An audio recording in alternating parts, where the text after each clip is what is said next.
Interior decorators unite! I am Vedui 42 and I bring you the expanded deco modelet, which enables crafting of most of the vanilla assets in the game that we all see when we go through various POIs, well, buildings, and love that as part of the world building. The big downside is that for most of these decorations, and there are actually hundreds of beautiful assets in the game, most are uncraftable in vanilla, which really, in my view, makes no sense. They're beautiful, they add to the ambience to the POIs we explore, and of course, would be a welcome addition to any house or base build that we make as a player.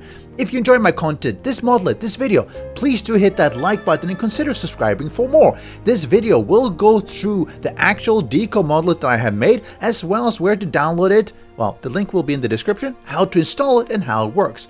Here's a quick view of my base as I'm decorated on the Vedui community 7 days to die server. As you can see, I make a lot of use of the vanilla assets, putting it in where it makes sense. Here and there, you can see I put a bunch of things in here. Oh, I really love this chest, for instance, which is one of the loot chests that you have in the quest. And unfortunately, you can't normally put down most of these assets. Some of them, the basic ones, you can actually craft, and others you can buy at the traders, but a lot of them are not available. I have been advocating for the Thumpins to simply make most of them craftable, but it's really been slow going for them. They do seem to be taking some steps to adding on, but it's a shame that we're now in 2022, Alpha 20, and even years after this is brought up, it's still not done properly. So what I've done, the general theme is that I've devised a group of new crafting recipes that each encompass a list of assets in this shape menu. This makes it much more manageable than individual crafting items. They're crafted in the workbench using some generic and appropriate resources, and I've also added a cost in dukes to sort of simulate odd materials going into the crafting, much to help out balance out the crafting versus scrapping issue, as because these items haven't really been balanced for player use, which means that you could otherwise just maybe craft 100 of them and just wrench them down for the resources. So that can still be done, but it's going to cost you a little bit more. All you need to do is go to your workbench and type in expanded, once you've installed, of course. And there'll be a bunch of them. You'll have expanded miscellaneous here. There'll be expanded commercial, and let's see, construction, doors, home furniture, etc. All this says expanded general are the ones that I have. And you basically just do craft, and it'll craft it. It'll take a while, but it'll get done, and then you'll get a bunch of these items. And let me just do a very quick view of how these are in the game. Oh, don't you just love the pool table? For instance, so what you do is that you select one of these items in your hotbar, hold R. That brings up this shape menu. And then you have all these different that you can play around with. You want a wall clock? Well, of course you do. Well, put it down. Right? Isn't that nice? And let's say you want to have you want to shoot some hoops here. Put it down, rotate it. Let's put it over there. You can shoot some hoops. Well, actually, I wish we could actually toss a ball. Or you could toss a snowball or something. So that's one of them. I have a second one that has a bunch of these shapes around. Shooting target. I mean, I think that's pretty cool. Unfortunately, it will break if you actually shoot it too many times. What else is inside here? You'll see, of course, a fire hydrant. Who doesn't want to have a fire hydrant? You want to have some nice friends inside the game? Well, here's your opportunity as well. Let's go to the next one, and this is the construction. The previous one was commercial and home furniture. If you want to have a bunch of these as part of your build, you can, of course, place that down as well. The next one is the expanded technology, which gives you a bunch of these technology things, which is pretty cool. Let's say you want to have a satellite dish on top of your building. You can do that as well. You have the last one, or not last one, they have the kitchen furniture. Some of these you can make. For instance, sink, there is, I believe, in the cabinets and closets, but you can't make a coffee maker. You want to make an industrial washing machine. Yeah, it's a little bit too big for my base here, but at least I can put it down if I want to. Some posters? Of course I want to have some posters. I mean, don't we all just want to go and watch some movies? Put down a poster so you can remember that this is the movie you want to go watch. Signs? Of course. We want to have some signs. Slow down, people. Don't run around here too fast, you might hurt yourself. One of my personal favorites is actually the lights, which is courtesy of Satis. We've taken a bunch of the assets and made really nice lights, and let me go and actually show you how some of them look outside. Let me just quickly run out here. You'll see I put them around here, I put them here, and at nighttime these will go on and they are wired up, as you can see, and they work as regular lights and they look beautiful. Much better than just some of the vanilla lights, unfortunately. Nature, oh, that's a nice one. When I was doing my building, I was realizing I wanted to put down some nice trees. For instance, some of these. Let's say I wanted to put a few of these ones outside of my base.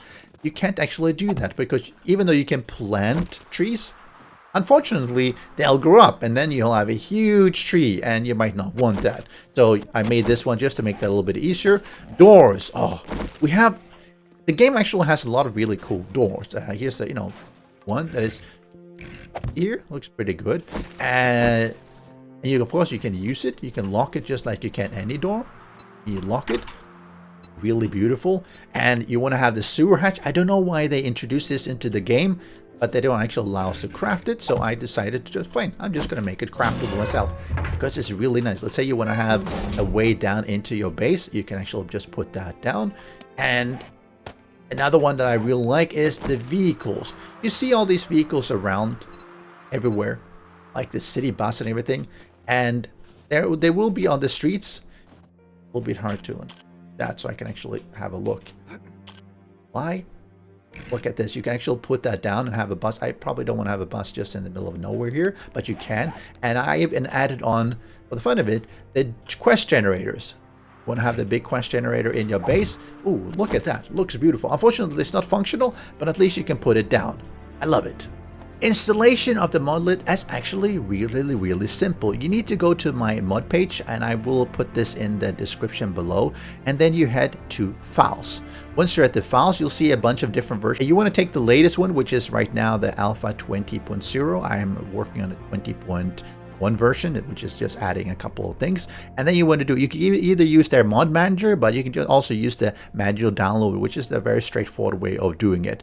That allows you to basically come to this page. It will ask you to create an account if you don't already have one. You can do that free, so you don't have to pay for it. So make sure you just create a free version, and then you can do the free download. It's a really small one. It's just 9 KB, so definitely it's not an issue. You don't have to be premium, and do slow download. If you want to donate, feel free to do that, and save the file down on your PC. Once you've downloaded it, go to your Steam, right click, properties, local files, and browse. You end up here, which is at the game director where the actual game is installed. You want to make sure you have a mods folder. If you don't, then just create it, and you unzip your file into here. That should look something like this. You might have slightly different naming depending on which version is the latest one when you are watching this.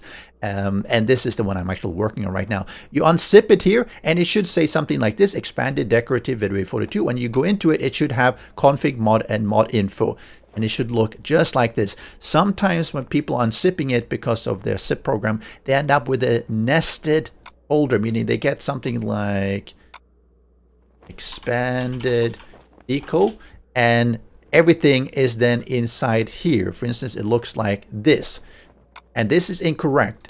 If you see it like this, you go in one and you see another one is incorrect. You then need to copy things up one, because it needs to be here in this top level folder so that it's not nested down, because if it nested, it doesn't work. It's a pretty common issue that people have and get stumped on. And that's it. It's actually already installed. You can now run your game and try it out. If you're running a server, even better. Only the server needs to have it installed, as it is an XML mod only, using only in-game assets. I'm not adding any code. I'm not adding anything else. I'm only adding the recipes and the blocks to make sure you can craft them. So your players do not need to install it on their clients. Don't forget to hit that like button and thumbs up the video. Then go decorate your base and make it look so much better. Special thanks to the great patrons supporting the channel. If you would like to join the Vedui community and support these videos, do follow the Patreon link.